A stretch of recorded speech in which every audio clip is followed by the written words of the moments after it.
Grabatzen ari garen unean gaueko 10:06 igaro diren honetan, atzo Realak eta Atletikek anoetan jokatu zuten eSports Ligako 34. jardunaldiko norgehiagokaren analisia egingo dugu. Euskal Derbia izan zen eta usna amaitu zen norgehiagoka arras aspergarri baten ostean. Gogoratuko dugu batetik Realak aurreko jardunaldian ligan galdu egin zuela Alavesen aurka bat eta huts. Atletikek berriz Europa Ligeko konpromesua izan zuen ostegunean San Mamesen Manchester Uniteden aurka eta huts eta 3 erori ziren zurigorriak. Honen bestez bi taldeak dinamika negatiboan iritsi dira, naiz eta Reala premia handiagoarekin zegoen atzoko norgehiagoka horretarako.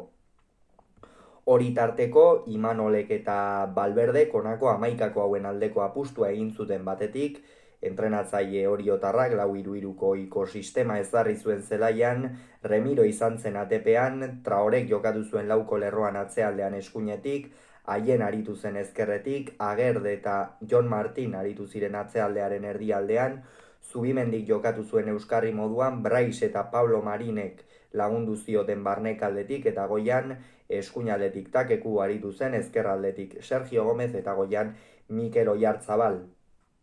Valverdek berriz aldaketa batzuk egin zituen, gogoratu behar baita, naiz eta egur handia jaso zuen Atletikek ostegunean Uniteden aurka oraindik ere itzuliko norgehiagoka geratzen zaiola Old Trafforden, eta horren ondorioz Valverdek 4-3 bateko sistema ezarri zuen.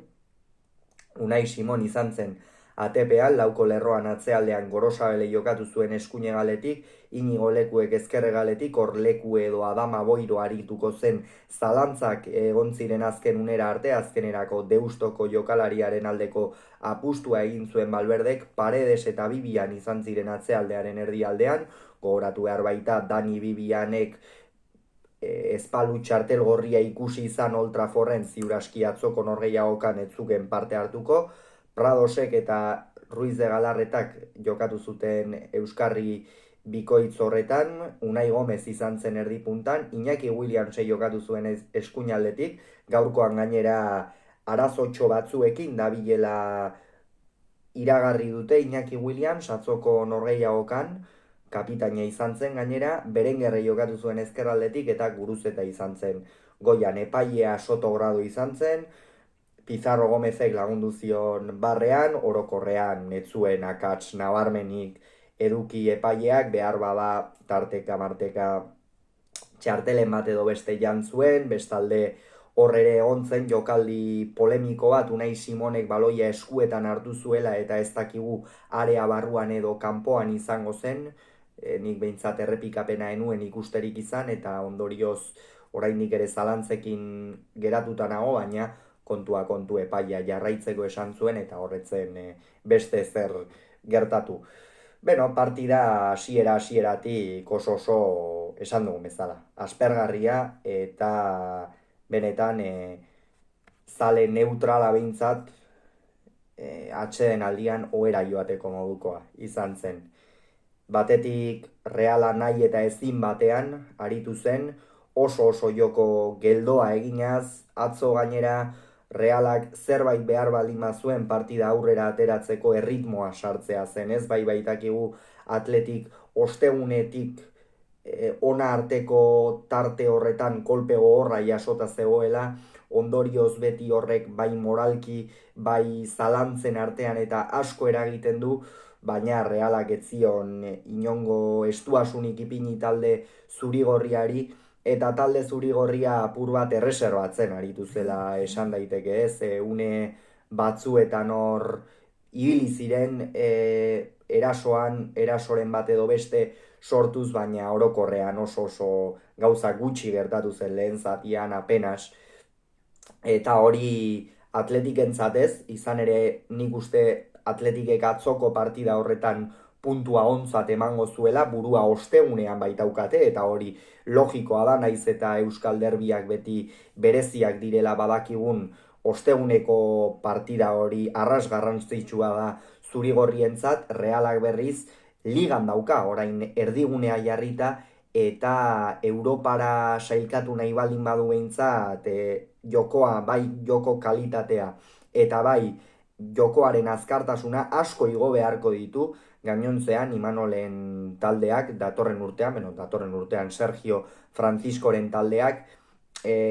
beste helburu batzuk izan beharko ditu, eta horrek denboraldiaren plangintzan gauza asko aldatu litzake. Kontua kontu, bigarren zatian ere ez genuen, aukera handirik ikusi Reala esan horixe. Bai Take Kubo, bai Sergio Gomez oso geldo ikusi genituen, haienek ere ez zuen aurrera egiten, ez zuen apenas bilatu zuen alboko marra, atzetikan ere Braisen eta oso agertze gutxi, Mikel Oyarzabal ere Kamuts, orokorrean taldea oso galduta motivazio hori gabe bezala, eta egin batean logikoa da, normala ez, logikoa esango dugu, izan ere azken aste hauetan zurrumurru eta oihartzun oso negatiboa piztu da Realaren inguruan. Imanolek esan zuen, bazijoala Alavesen aurkako norgehiagoka horren ostean, gerora ere beste zenbait jokalarik datorren urtean jarraituko duten, edo ez oraindik ere airean dago, eta gauza hori guztiek finean eragin egiten dute, eta nik uste atzo horrelako zerbait gertatu zela. Kontua kontu, gauzak aldatzeko asmoz edo Imanolek aldaketa bikoitza egin zuen 62. minutuan, Brais eta Sergio Gomez kendu zituen. Braisek esan dugu oso gutxi iritsi zen, ez zuen bat ere sakontasunik bilatu, Take Kubo pare batetan edo bilatu zuen, baina Nipoiak ere ez zuen Inigo Lekue gainditzerik izan zenbaitunetan. Alex Berengerrek estaldurak oso ongi egin zituen, egia esan azpimarratuko nuke, Realak izan zituen eraso urri horietan, bai Alex Berenger eta baita beste hegalean Iñaki Williamsek ere zenolako esfortzua egin zuten atzealdean. Kontuan izani gainera, behar bada eurak zirela nekatuen edo iritsi ziren jokalariak, baina azpimarragarria iruditu zitzaidan, eta horrek ere noski kondenatu zuen Reala, baina horrek ez du kentzen Realaren jokoa atzoko egunez oso geldoa izan zela, eta kritikak erabat justifikatuta daudela entzun diren kritika guztiak. Eta Sergio Gomezek ere, horixe, ezkerralde horretatik apenas lagundu zuen, gainera gero atzealdean haieni laguntzeko eta dezente kostazitzaion jokalari kataluniarrari esate baterako Take Kubok hori oso ongi egin zuen ez, esan dugu erasoan Kamuts aritu zela, oso agerpen gutxi izan zituela, baina gero estaldurak egin behar zituenean, bai Berenguer, bai Galarreta, bai Williams, hor kontraerasoan irteten zirenean Take Kubok atzean eduki zuen sakrifizioa ikeragarria izan zen, eta hori ere azpimarratu behar da, eta hori ere baloratu behar zaio jokalari japoniarrari. Euren ordez Susitx eta Barrenetxe atera ziren, esango nuke Jon Martinek partida izugarria jokatu zuen, eta behar bada horixe izango da urten Realaren albiste onenetako bat, denboraldi amaiera honetan ia guztia negatiboa denean, bai Europatik eta bai Kopatik kalean eta ligan Europako postuetatik dagoen Real honetan, Jon Martine ematen ari den maila benetan izugarria da, oso pozgarria, zalantzari gabe bai txuri-urdinen taldea inguratzen duen ororentzat, eta iruditzen zait, berak nahi baldin badu behintzat, urte askotarako erdiko atzelari finkoa daukala Realak Jon Martinen. Eta bestalde, Susitxek oso partida kaskarra jokatu zuen, eta esango nuke gainera, enbarazu egin zuela jokatu baino gehiago. Hor Simonek utze egin zuen pase batean, ia pasea eman zion hor, egia da behar bada berak ere ez zuela espero, baina ez oso Kamuts bat ere jokoan aurrera egin gabe, inolako sakontasunik bilatu gabe, areaz kanpotik ere gutxi saiatu zen, partida oso kaskarra Susitxena, eta Barrenetxea izan zen, saiatu zen beste jokalaria, ez zuen behar bada bere egunik distiratsuena izan, baina hor Gorosabeli eta lanak eman zizkien behintzat irten zenean, baina ez zuen lortu. Eta Atletikek ere aldaketa hirukoitza egin zuen, jada jokalariak gordetzen hasi zen, Valverde 62. minuturako, Galarreta Guruzeta eta Williams kendu zituen, Galarreta eta Williams okerrik ezean behintzat ostegunean hasieratik izango dira Old Trafforden, Guruzetak ziuraski ez du jokatuko, bere ordez atera zen Maruan Sanadi jokatuko du, eta Jauregizar, Sanadi eta Jalo sartu ziren hor ez zuen sisteman aldaketarik egin, Imanolek ere ez, Jauregizarrek, Galarretak barkatu, partida egokia jokatu zuen, azken finean Atletikek ez zuen asko proposatu, apur bat Realaren menturan aritu zen, Realari utzi zion baloia eta baloia berreskuratzen zutenean ahalik eta bizien kontraerasoan irteten ziren Bilbotarrak, baina orokorrean nahiko partida erreserbatua eta kontserbadorea egin zutela esan daiteke Bilbotarrek. Eta Guruzeta etzen bat ere fin aritu, ez dabil fin demoraldi honetan, pentsa Sanadik aurten lehen bigarren B mailatik iritsi den jokalariak postuak kendu dio, eta horrek da gauza asko esaten ditu, Guruzeta ez dabil fin, atzo ere ez zitzaizkion baloiak iritsi, areaz kanpo ere oso gutxi eman zion taldeari erabat desagertuta, eta bai, ez dago momentu finean. Eta Iñaki Williams, hortxe, apur bat nik uste esperientzia sartzeko atera zuela Valverde, korreskuinalde horretatik apenas egin zuen lasterkaldirik Realaren hobe beharrez, presioan ere oso kamuts aritu zen, esango du Atletikek ez zuela apenas presionatu,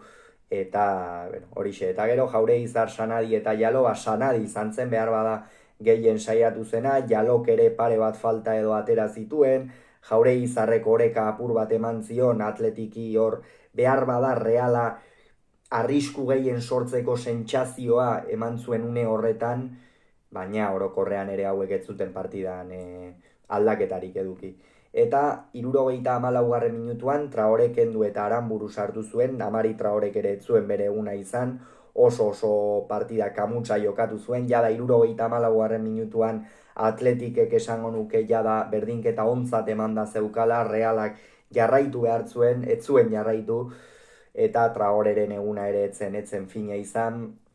Aranburu atera zen, honek ere erasoan badakigu Traore askoz ere jokalari erasokorragoa dela Aranburu baino, baina Aranburuk ere ez zion askorik eman atzo Realari, Prados kendu eta Besga atera zuen Atletikek ere 74. minutuan, Pradosek, Atletikek orokorrean bezala, ez partida zuzena egin zuen, behintzat puntu bat atera, eta Realak arrisku handirik sortu ez ezan, eta hor zela erdi horretan Galarretarekin batera egoki aritu zela esango nuke, etzen areara asko iritsi, ez ziren asko itxutu, eta bainat Pradoseba partida egokia, eta Besga atera zenean, galeraren bat edo beste izan zuen, baloi galeraren bat edo, baina orokorrean ere tinko mantendu zuen taldea, eta esan une horretarako esan bezala Atletikek jada berdinketa ontzat emanda zeukan. 82. minutuan Kubo kendu eta Beker sartu zuen, Take Kubok esan dugu ez zuela bere eguna izan inondik inora ere, benetan Kamus dabil, Japoniarra, Martin Zubimendi ere ez dugu esan, baina Martinek ere ez zuen bat ere egun ona izan atzo, benetan denboraldi hasieran fin aritu ziren jokalari horiek, eta aurreko denboraldietan aurten ez dira maila ematen ari, eta hori da Realari falta zaiona. Eta Beker atera zuen apur bat horixe, badakigu Bekerrek sakoneko pase horietan lasterka oso gutxik irabazten diotela Surinamgoari, baina ez zuen lortu. Unai Gomez kendu eta Adama Boiro atera zuen, egia esan Adama Boiro nahiko erasoan, ezarri zuen Valverdek behar bada jokalari faltagatik ere, gogoratu behar baita Nico Williams etzegoela atzo, Jan Sanzet ere ez, eta hortxe kokatu zuen Adama Boiro eta Alex Berenguer erdipunta horretan jokatu, eta azkenerako Atletikek gainera eraso batzuk izan zituen azken minutua, baina horixe, orokorrean hartuta Realak pare bat aukera salbu, Kuboren bat Unai Simonek ongi atera zuela, eta Susitxek Simoni eman zion pasea salbu, Realak ez zuen ezerrez sortu, eta benetan momentu kezkagarrian da Imanolen taldea, urte oparoak izan dira, baina futbolean badakigu eta Reala eta alako taldeentzat are gehiago zikloak egoten direla, eta iruditzen zait hemendikan aurrera Realak beste ziklo batean sartuko dela, askoz ere ziklo apalago batean, ikusiko dugu ea hurrengo urtean zenbat jokalari jarraitzen duten. Atzoko irudiak jada gauza asko adierazten ditu, orain beste 4 partidu geratzen zaizkio, horietako bietan Madrid bisitatu beharko du, lehenengoa Wanda Metropolitanon Atletico Madrid eta azken jardunaldian Bernabeuri egin beharko dio bisita, eta 2 norgehiagoka geratuko litzaizkioke etxean, batetik Zeltaren aurka eta bestea Gironaren aurka. Hortik behintzat 6-7 bat puntu edo atera beharko ditu konferentzeko 8. postu hori lortu ahal izateko. Xedean oski Imanolen taldeak horixe izango du. Lortuko ote du? Zaila da, baina ikusiko du.